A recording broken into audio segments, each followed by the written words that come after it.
everybody, for coming out. Head coach Jeff Quinn, junior center Trevor Sales. Bulls coming up with a 41-21 win over Kent State. I sent out a release earlier today. I don't know if you already got it, but Khalil Mack was also named the semifinalist for the Chuck Bednarik Award. It goes out to the defensive player, the best defensive player in the country. That comes on the heels of being named to the Buckus Award for best linebacker in the nation. So it's been some good times for the Bulls right now. Winning to 6 games in a row, longest winning streak since 1959, and all of his good things. I'll hand it over to head coach Jeff Quinn and answer any of those questions for you. Okay, very good, John. Thank you, and I appreciate everyone for being here. Add to that, yesterday we found out that both Khalil and Bo were both named Mackey's Players of the Week. I mean, it's a special accolade for both those guys to be recognized together on the same week in the same game. It was a tremendous trip this past weekend. We were able to take our wives on a trip.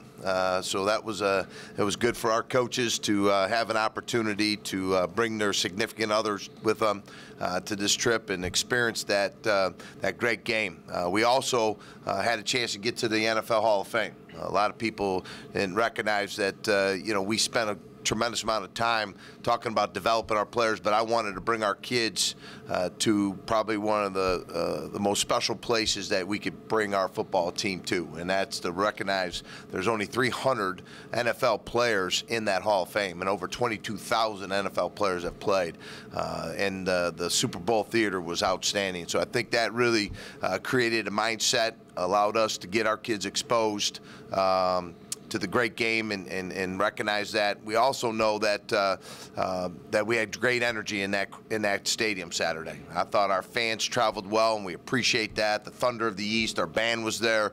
I think even our players were inspired by the way our fans traveled, and it made a big difference in that game. And certainly by the end of it, you know, they were rewarded with a great victory, and that's certainly important for us to continue to hit home with our fans and our family and our friends, to travel well as this football team continues striving to accomplish its ultimate goal.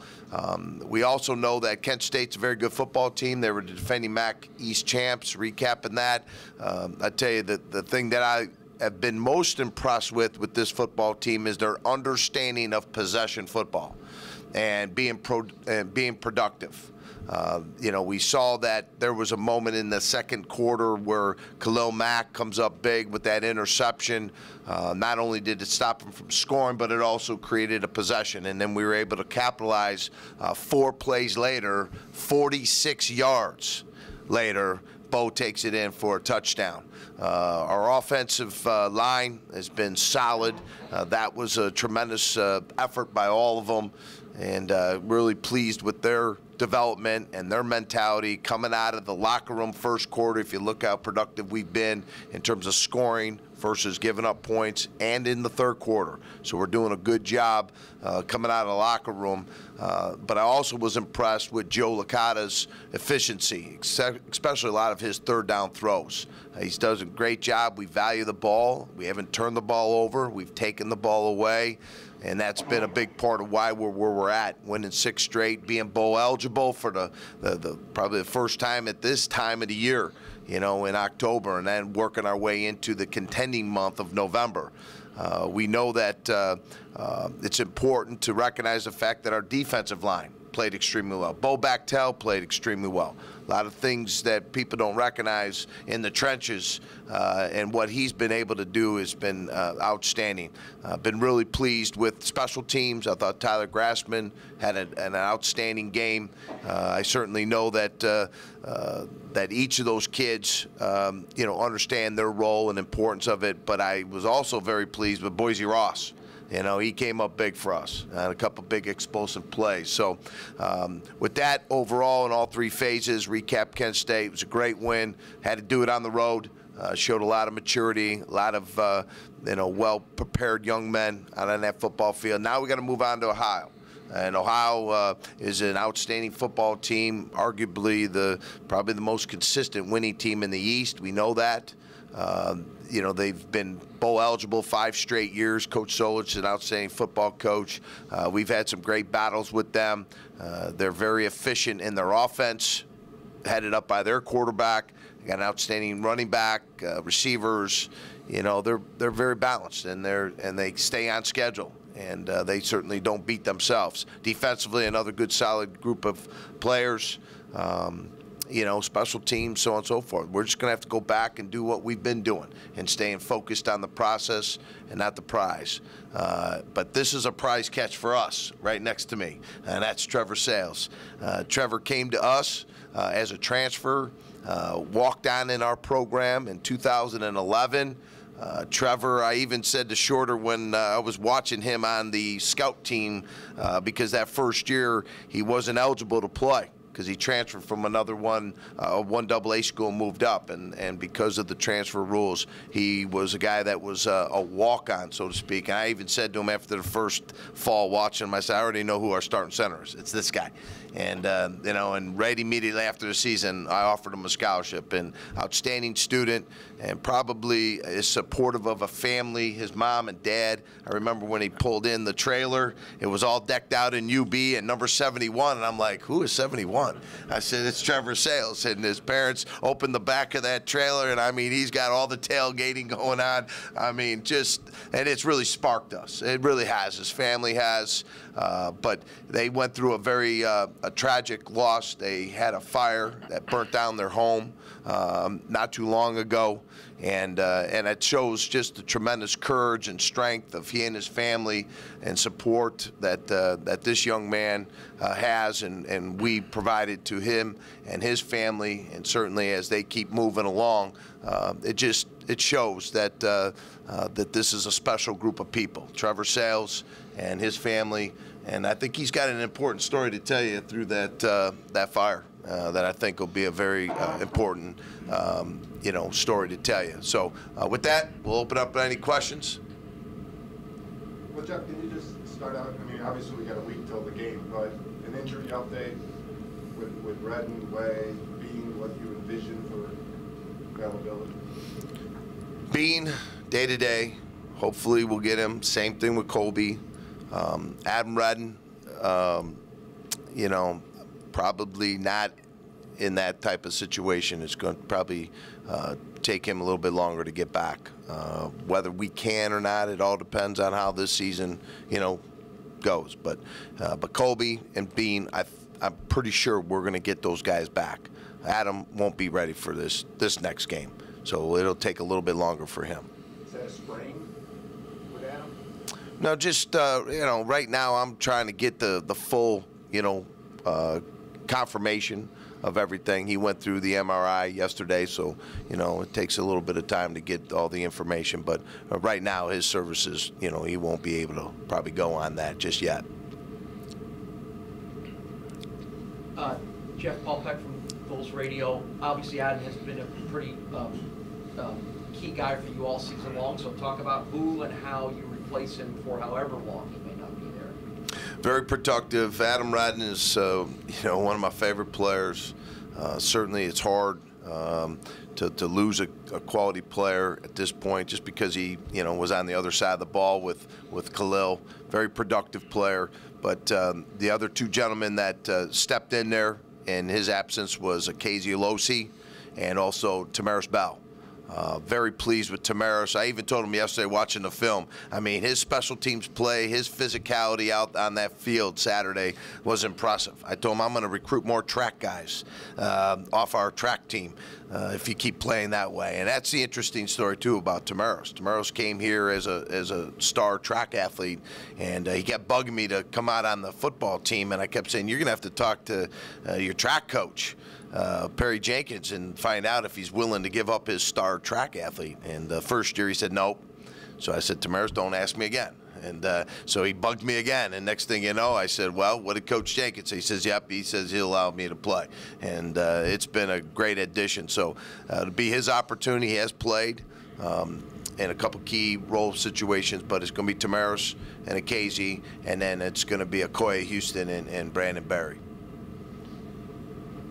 Jeff, you mentioned the consistent. Sean Stepper with Channel 7. You mentioned the consistency with you know, Ohio coming up, and where you guys are, where they have been. Is this like kind of that classic case of trying to knock off you know, the top dog, more or less, and kind of take over where you guys are trying to be? I mean, you guys are poised to have some success in the back east now. Yeah, we need to separate ourselves, certainly, and how is that program with their coaching staff. Coach Soldier, as I mentioned, has done an outstanding job. 5 years bowl eligible.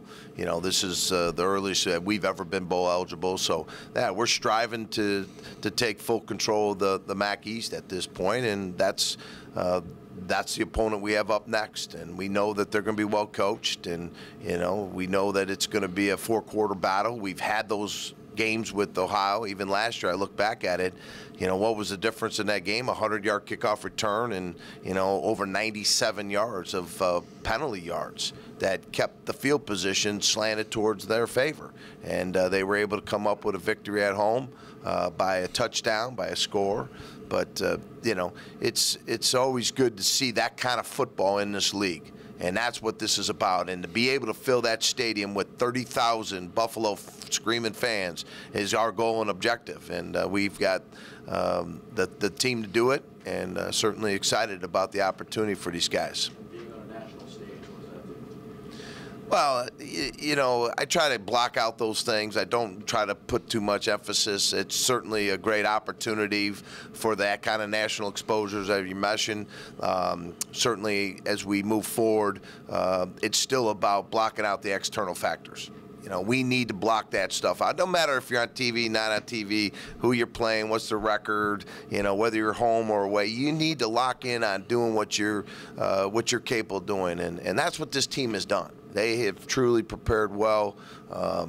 We've done it all up until this point, and the challenge is to do it again and not allow those external factors to enter into your thought process, and how you respond is a critical element to our success. Jeff, one of the matchups inside the matchup in this game is you guys are both among the best teams at protecting your quarterbacks from being sacked.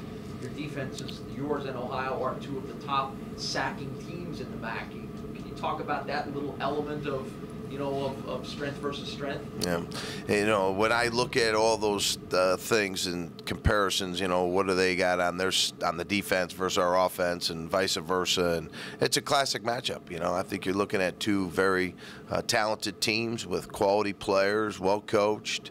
They're not turning the ball over. They're getting pressure on the quarterback. We certainly have done a good job up front. That's why I brought my main guy here to continue leading us. And that's, both these teams come with a tremendous amount of pride. And the coaches are, on board with the way we want to continue to conduct our business, and that's to run the best program. And when you have great leadership on your team, you're going to get the ability to capitalize on sacks and pressures, and your coverage is part of that, and they've been able to do that. There's not a lot of weaknesses to Ohio's football team that I see. So, we're going to have to be on our A game, no margin for error. But I like the fact that the #1 sack leader in our program is Khalil Mack, and I know with he and the rest of the guys, they're going to do everything they can to keep their run game in check, put pressure on the quarterback, and we got to do the same thing. Coach Mike Blunt, UB Bull Run. Can you talk a little bit about Tyler Tettleton? He started as a sophomore, much like Joe here, and he's had a pretty solid career. Can you just talk about what makes him the quarterback that he is? I think it's his upbringing. If you know his family, it says a lot about the way you've been raised. You've been blessed with some gifts. He's just very confident in his ability. He's got the skill level. He makes quality decisions. It's all part of the full package, when you see Tyler. And he's got surrounding players around him. He's got a real solid running back. He's got the experience. He's been in a lot of big games, and, he's played a lot of football. So he's just not going to beat himself. You're going to have to we're going to have to do everything we can to devise a plan to keep their run game in check, certainly compete when the ball's in the air, and try to put some pressure on them. you know, but he keeps plays alive. If you watch Tyler, I mean, he does a nice job moving around in the pocket. You know, he's the main reason why they've had success, you know, scoring points. And I think their overall team feeds off his leadership just because of the quality of play. But certainly like our kid, Joe Licata, I mean, that's what we're gaining more and more confidence each week as Joe continues to grow and make those quality choices out on that football field. So it's going to be a great matchup, and how this thing ends up is going to be who responds the most in those critical situations for 4 quarters. Also, the last 2 years, you guys have given them tough games. Does that give you guys added confidence going into a game and big stage versus Ohio this week? You're talking about our first 2 games? I mean, the last 2 games versus I'm sorry. Ohio, the last 2 years. Oh, I the got you. one win, and then obviously the close game in Athens last year. Yeah, they're all, you know, I mean, let's face it, there's from top to bottom. You know, this league has got a tremendous, you know, group of coaches, great players. You know, we all put a lot of time, energy, and effort into it. I think what they've done is shown that they can do it consistently year in and year out. We've done battle with Ohio, and it's going to be another great game. You know, you look at our ball club and where we're at and how we've been able to take care of the ball. That's going to be a formula for success, not turning the ball over, taking the ball away, being efficient in all the down and distance and the color zones on the field. So, you know, we know they have it down pat. You know, they've been the most consistent winning football team in the MAC East and one of the best in the league. They've been to the MAC championship game. And that is certainly a testament to the people that they have down there. So we got nothing but great respect for them. It's going to be a great matchup. We need that stadium filled, though, to get this place rocking, you know, in Buffalo.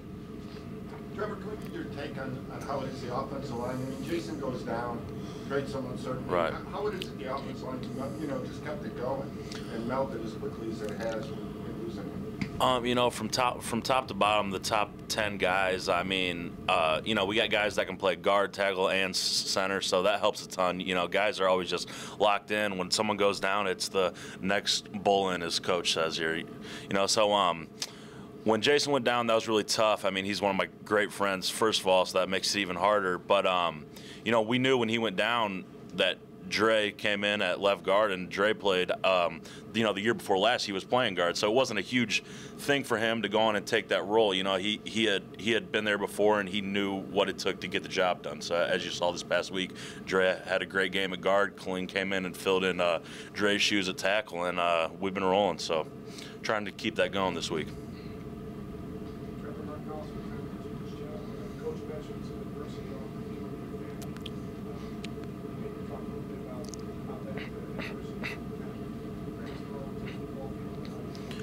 Yeah, for sure.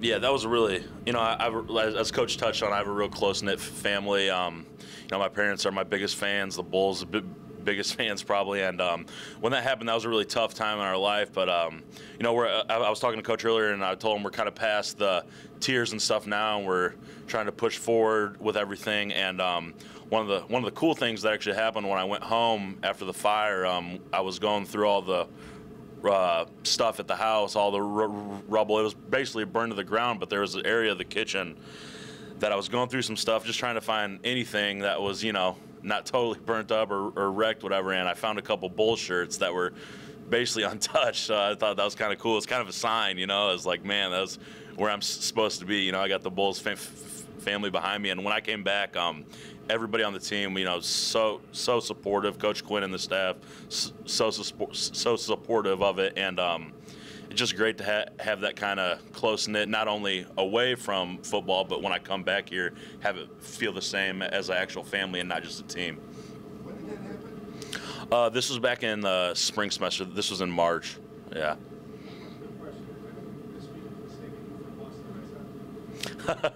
No, not yet. I actually have heard a few comments on some guys like that. Jeff, you know, looking at, you know, you referenced the 100-yard kickoff return last year against Ohio, which I think might have been the most damaging play in all of last season. You know, the emphasis on special teams has been obvious this year, much improved in most areas, but what's going on with extra points?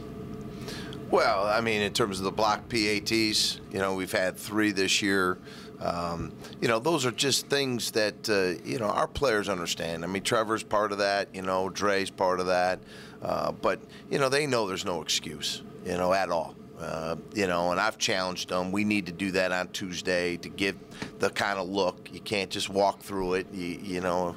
And certainly that kid, you know, Roosevelt Nix, when he did it, I mean, it was sudden.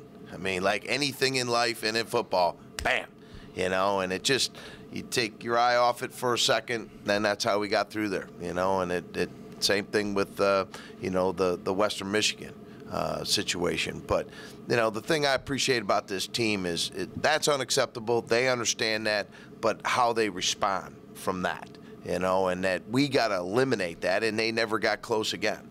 You know, and that's what we got to have, that same mentality. You can't put a point, you know, put a score on the first in the game and then take a split second to relax. You know, you got to, that's another critical play in the game. So, you know, we've addressed it. They understand it. They're responsible to understand that that will never happen again because they don't want to see Coach Quinn again on the sidelines or after the game. Because they don't, I don't let that go, you know, without me getting after them pretty good. Hey, Trevor, they score to take the lead. You guys come right back and score a minute and a half later. In the second half, every time they scored, you guys came right back and scored. Can you talk about that on a broader scale of, like, is there something about the team, particularly on offense, that knows how to respond or has learned how to respond? You know, I'd say that's one of the biggest changes in our team this year is that we do know how to respond when those things happen. And I feel like this year we take it as when somebody gets a play on us, when somebody scores on us, we take personal offense to it. Like a person came into your house and they took food off your plate. You know, we just see it as that's not supposed to happen. So we go out there and say, look, you got that one, but we're gonna come back now and get ours now. So that's just kind of the approach we take. We take on the field with us. You know, we take it one play at a time, one game at a time, one day at a time. Trevor, what's Joe's demeanor like out there, like between plays, and you know? He's a very cool and calm guy on the field, and I think that's one area that he's improved on the past year a lot, is learn how to lead and stay cool on the field, make checks and things like that. So he's, yeah, I would say for the most part, if I had to describe him on the field, cool and calm. Good leader. He's better at it. He's just he's more confident. He's been through it a little bit now. He understands. I mean, he's a year older. He's played more games. He's watched more film. He's a little better in shape this year, I'd say. Jeff, it's 12 games now for Joe. You know, spaced over 2 seasons, obviously, but there's a season's worth of performances with him as a starter. Can you just kind of give your overviews on that body of work and maybe where it's come from number 1 to number 12 now for Joe? Well, like, you know, Trevor mentioned about Joe, you know, he's very cool, calm, collective. You know, he's, you know, he spends a tremendous amount of time preparing himself, and he's managing our offense. He's given us a consistent winning performance. He's valuing the ball. You know, he's not making risky throws. You know, he's able to see the field. You know, his peripheral vision is outstanding. His touch and accuracy is there. He's got enough velocity on the ball to get it there. He puts it in places that only his receivers can catch.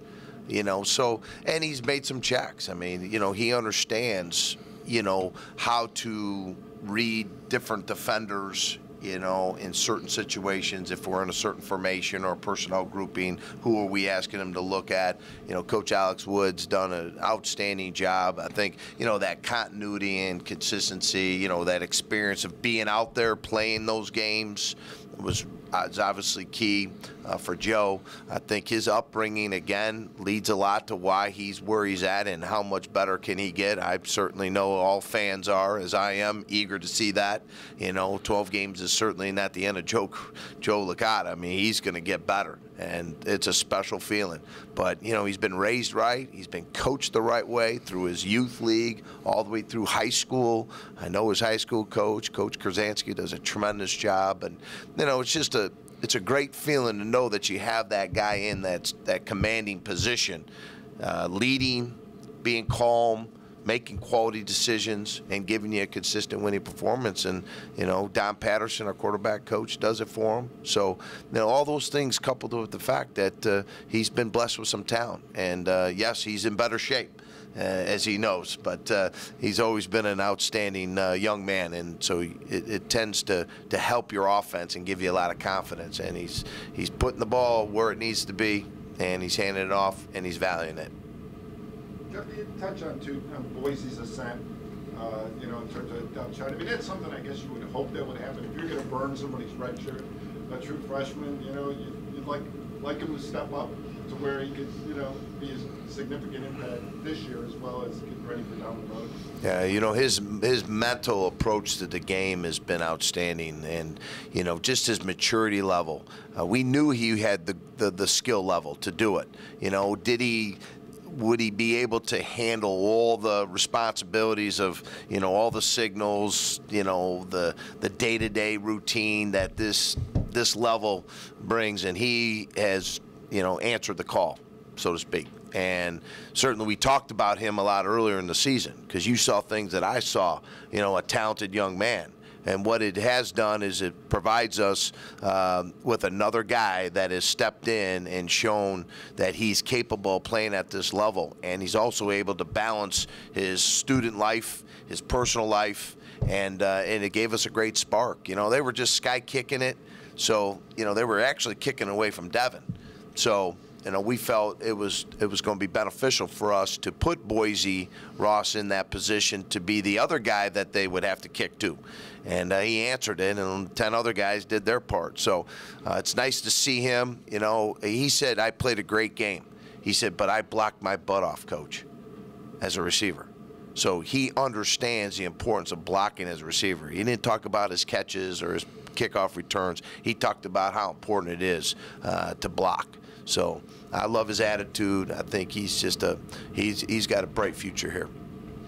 Coach, Ben Tarr from the Spectrum. I think all of your scoring drives except for one on Saturday were under 2 minutes. Was that a conscious decision to try to, you know, do what Baylor did you guys earlier in the season, or that just kind of happened? No, I think it's too long. Okay, I'd like to score faster. Okay, I don't care how fast those scores come. I need them now. They know that. There's a sense of urgency. So 2 minutes, too long. You know, I think it's, but it just goes to show the way our kids were able to close out the game too. You know, they're able to score because they're being efficient. Guys are doing what they're asked to do, and they're being more responsible.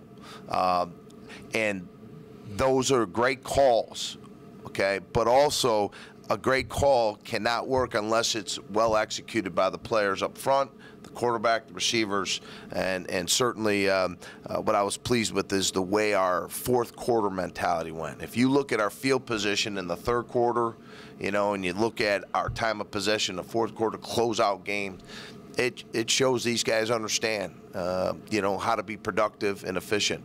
And designed, I always know that whatever we call, I want it done in that play. So, you know, whether we call a run or a pass or a screenplay or, you know, a special play, razzle-dazzle, you know, I want to score on every play as fast as we can. Things have changed here so dramatically over the last month and a half. I mean, you know, you're tied for first in the Lambert poll now. You got, you know, Khalil's up for 2 major awards. How do you? It's such a switch. How do you balance that? You can't obviously get caught up on the good things that have happened here. What's the message? Well, and I said, and gentlemen, you're not going to enjoy it till it's over. Okay, it takes time. You know, it's a grind. You know, you got to keep your mind, you know, focused on I've said it many times, the task at hand. But why do you win in our business? It starts with people. It starts with leadership. You have to have the right kind of people, you know, good people that lock into doing things the right way every day of their lives, whether it's as a person, whether it's a football player, or whether it's as a student. And that's the benefit of, you know, my philosophy and how I approach things. I try to bring in quality young men that come from quality families, you know, that love and live the game. You know, these guys are passionate about football. They're passionate about training and being developed in the 4 pillars down the hallway. They're bought in 100%. They're all in. They're close. They enjoy each other. And I pick those young men. They've been chosen. And then what you find is that it obviously shows up on the field.